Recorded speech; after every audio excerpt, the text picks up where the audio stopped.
तो कैसे हो आप लोग। आज इस वीडियो के अंदर मैं आपके साथ यहाँ पे डिस्कस करने वाला हूँ मुंबई यूनिवर्सिटी का ऑनलाइन रिजल्ट्स के बारे में। यानी कि जो मुंबई यूनिवर्सिटी ने रिसेंटली ऑनलाइन रिजल्ट्स डिक्लेयर किया है। ये जो रिजल्ट्स है इस बारे में हम बात कर रहे थे। वो है अपना T Y B com sem 5 CBHGS 75-25 paper pattern का ये एग्जाम का रिजल्ट मुंबई यूनिवर्सिटी ने डिक्लेयर किया है। यहाँ पे देख सकते हो आपका जो प्रोग्राम कोड है वो 2C00135 है। ठीक है, और ये कल के दिन बेसिकली डिक्लेयर किया था। चलिए इसको ओपन करके इसके बारे में हम डिस्कस कर लेते हैं। ये 75-25 का जो रेशियो है उस बेसिस पे यहाँ पे बताया गया है। ठीक है, तो जो आपने एग्जाम दिया था यहाँ पे देखते हो, एग्जाम आपने अक्टूबर 2024 में दिया था और जो रिजल्ट है वो Jan 6 में आया। ठीक है, तो यहाँ पे आपको कैसे करना है, फर्स्ट आपका सीट नंबर रहेगा, फिर उसके बाद आपका नाम रहेगा, फिर कॉलेज का नाम रहेगा सेम लाइन में। हाँ, ऐसा सेम लाइन में कॉलेज का नाम रहेगा। एंड देन इसके बाद आप इसके आगे देखोगे तो आपको paper 1, paper 2, paper 3, paper 4, paper 5, paper 6 and 7 and then इसके बाद टोटल, इसके बाद आपका रिजल्ट का पासिंग या फेल जो भी रहेगा वो मेंशन किया है। पेपर 1 के अंदर आपको थियरी और इंटरनल, ठीक है, मतलब जो एक्सटर्नल थियरी जो पेपर्स होते हैं वो, और उसका इंटरनल मार्क्स, ऐसा दोनों मार्क्स रहेंगे इसमें, मतलब एक्सटर्नल और इंटरनल मार्क्स आपको देंगे। टोटल आप यहाँ पे देख सकते हो कि 700 मार्क्स का पेपर है। ठीक है, चलिए यहाँ पे हम रिजल्ट के बाद नजर डालते हैं। जैसे कि यहाँ पर देख सकते हो कि जो आपका सीट नंबर है, ठीक है, लेकिन उसके पहले यहाँ पे मैं आपको बता दूं जो आपका पेपर 1 है वो कॉमर्स का है। कॉमर्स में MHRM, ठीक है, ये 75 में से 30 चाहिए, 25 में से आपको 10 चाहिए।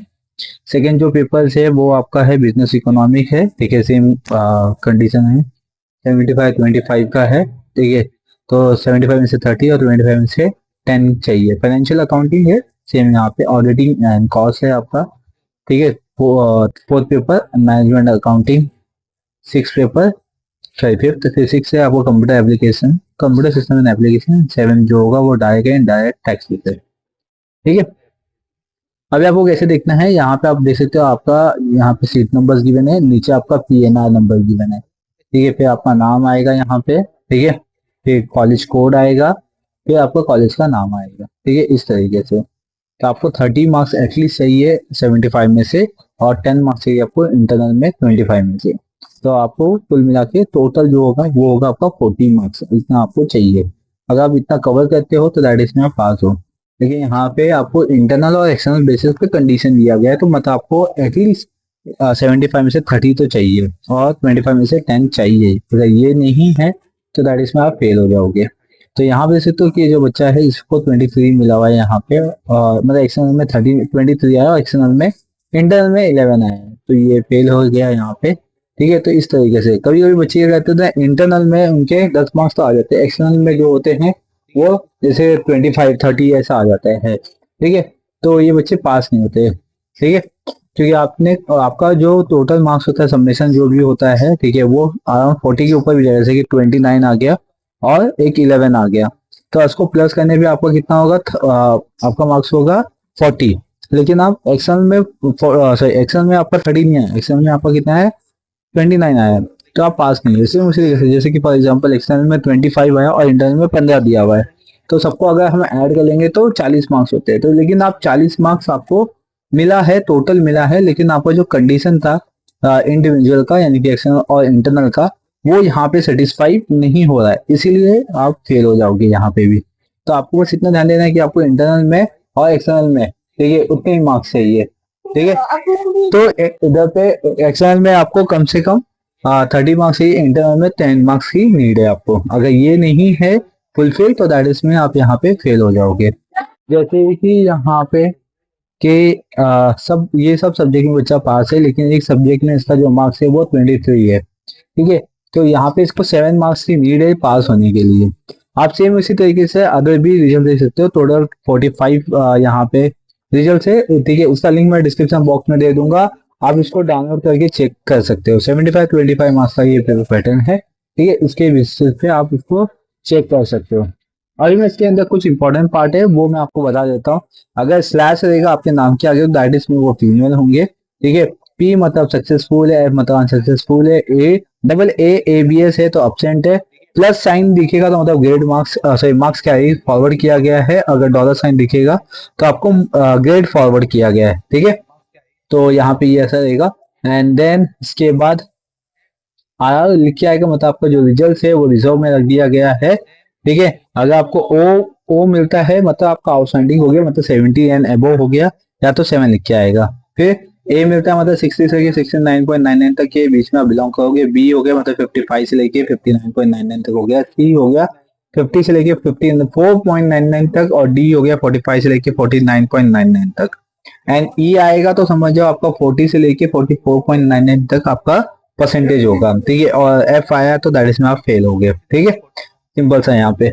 देन इसके बाद आते हैं हम लोग यहाँ पे आरपीवी पीपीआर ऐसा लिख के आता है, तो दैट इज मीन्स ये आपका जो रिजल्ट है, या आरआरबी लिख के आता है तो आपका जो रिजल्ट है, ठीक है, उसको रख दिया गया है रिजर्व में। मतलब आपको हार्ड कॉपी नहीं मिलेगा। आप यहाँ पे ऑनलाइन रिजल्ट देख सकते हो, चेक कर सकते हो कि आप पास हो फेल हो, लेकिन जब आप हार्ड कॉपी लेने जाओगे तो आपको नहीं दिया जाएगा।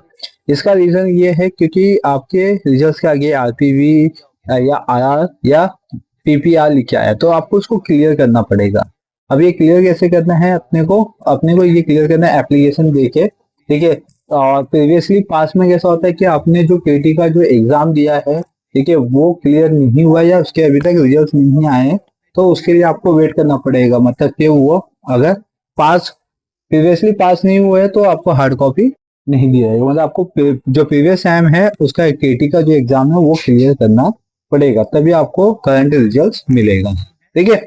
तो इस तरीके का पूरा प्रोसीजर होता है। इस पे मैंने एक छोटा सा वीडियो बनाया हुआ है 5 मिनट का, आप उसको देखिए, उसका लिंक मैं डिस्क्रिप्शन बॉक्स में दे दूंगा, ताकि आपको उसको समझने में थोड़ा सा इजी हो जाए, ठीक है। पीपीआर हो गया, राइट, और आरपीवी हो गया, आरआर हो गया, कभी कभी RLE लिख के आता है। तो ये जो कॉन्सेप्ट है उसको आप क्लियर कर सकते हो। अगर जब तक आप क्लियर नहीं करते हो, आप उसको निगलेक्ट करते हो, तो आपको फिर आपका हार्ड कॉपी नहीं मिलेगा, सैम 6 का, सैम 5 का, जो भी रहेगा आपका, ठीक है।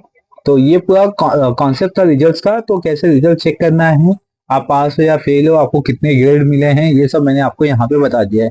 अगर इसके बाद भी कोई डाउट है तो आप मुझे कमेंट सेक्शन में कमेंट करके पूछ सकते हो। बहुत से बच्चे यहाँ पे फेल हुए हैं, तो अभी मैं बता दूं कि आपका जो फेल हुए बच्चे हैं वो अपना फिर से केटी का एग्जाम दे सकते हो। या तो आपको ऐसा लगता है कि नहीं, आपने पेपर लिखा हुआ फिर भी आपको कम मार्क्स मिला हुआ है, तो आप रिवैल्यूएशन फॉर्म फिल कर सकते हो। रिवैल्यूएशन फॉर्म का जो लिंक है वो मैं डिस्क्रिप्शन बॉक्स में दे दूंगा। लेकिन अभी ये आपका रिजल्ट आया है, तो आपका जो रिवैल्यूएशन फॉर्म है वो 1 या 2 दिन के बाद ओपन होगा, ठीक है। फिर भी मैं लिंक इसलिए दे रहा हूँ ताकि आप उसको विजिट करते रहिए, ठीक है। तो आप विजिट करते रहिए। आप अपना प्रोग्राम कोड याद रखिए 2C00135। तो ये जो प्रोग्राम कोड है आपको रिवैल्यूएशन मतलब डिस्प्ले करता है, ठीक है, रिवैल्यूएशन के पोर्टल पे। तो दैट इज मीन्स आप फॉर्म को फिल कर सकते हो, ठीक है। और जैसे आप जो भी सब्जेक्ट फिल करोगे, जितना भी सब्जेक्ट फिल करोगे, तो उस पर आपको उतने चार्जेस लगेंगे। एक सब्जेक्ट के अलग चार्जेस होते हैं, 2 सब्जेक्ट के अलग चार्जेस होते हैं, तो आपको उस पोर्टल पे दिख जाएगा, ठीक है। और उसके बियॉन्ड अगर कोई डाउट है तो डेफिनेटली आप मुझे कमेंट सेक्शन में कमेंट करके पूछ सकते हो। रिवैल्यूएशन फॉर्म किस तरीके से भरना है ये मैंने आपको एक प्रीवियस वाली वीडियो में बताया हुआ है, तो उसका भी डिस्क्रिप्शन बॉक्स में दे दूंगा। तो आप वो वीडियो देख के फॉर्म को सही तरीके से फिल कर सकते हो, क्योंकि बहुत सारे टेक्निकल इश्यूज रिवैल्यूएशन जो पोर्टल है वहां पे चलते रहते हैं, इसलिए बच्चे थोड़ा सा पैनिक हो जाते हैं। तो इसके लिए मैं आपको एक वीडियो पहले से दे दूंगा, ताकि आप उसको समझ लीजिए वीडियो को किस तरीके से भरना है, ठीक है। जो आपके प्रॉब्लम्स है, इश्यूज है, उससे भी मैंने बहुत सारे वीडियोस बनाए हैं, ताकि किसी बच्चों को कोई भी दिक्कत ना आए फॉर्म फिल करते समय। तो इसलिए आप आराम से घर बैठे बैठे फॉर्म को फिल कर सकते हो। तो इस वीडियो में बस मुझे आपको इतना ही बताना है। तो आप अच्छे से फॉलो कर लीजिए रिवैल्यूएशन फॉर्म को। एटीकेटी का जो फॉर्म अगर आप भरना चाहते हो, तो एटीकेटी के फॉर्म के लिए आपको कॉलेज जाना पड़ेगा। कॉलेज पता करना पड़ेगा कि आपका एटीकेटी फॉर्म आया है या नहीं आया है, ठीक है। क्योंकि एटीकेटी का कोई भी ऑनलाइन प्रोसीजर नहीं है, ठीक है, तो ये पता भी नहीं चलता। तो ऑफलाइन मोड पे ही आपको एटीकेटी का फॉर्म पता चलेगा। बाकी रिवैल्यूएशन जो है वो मैंने ऑनलाइन बेसिस पे करना है आपको, तो उसके लिए मैं वीडियो में दे दूंगा। और अदर जितने भी केसेस है वो मैं आपको दे दूंगा, लिंक डिस्क्रिप्शन बॉक्स में दे दूंगा, ठीक है। आपको जैसे कि आरपीवी, आरएलई हो गया या आरआर हो गया, तो ये जो केसेस है आप उसको क्लियर कर सकते हैं। चलिए, इस वीडियो में बस इतना ही है। बने रहिए चैनल पे, चैनल को सब्सक्राइब कर लीजिए, बेल आइकन प्रेस कर लीजिए, ताकि आपको इसी तरीके से अपडेट मिलते रहेंगे। Thank you for watching.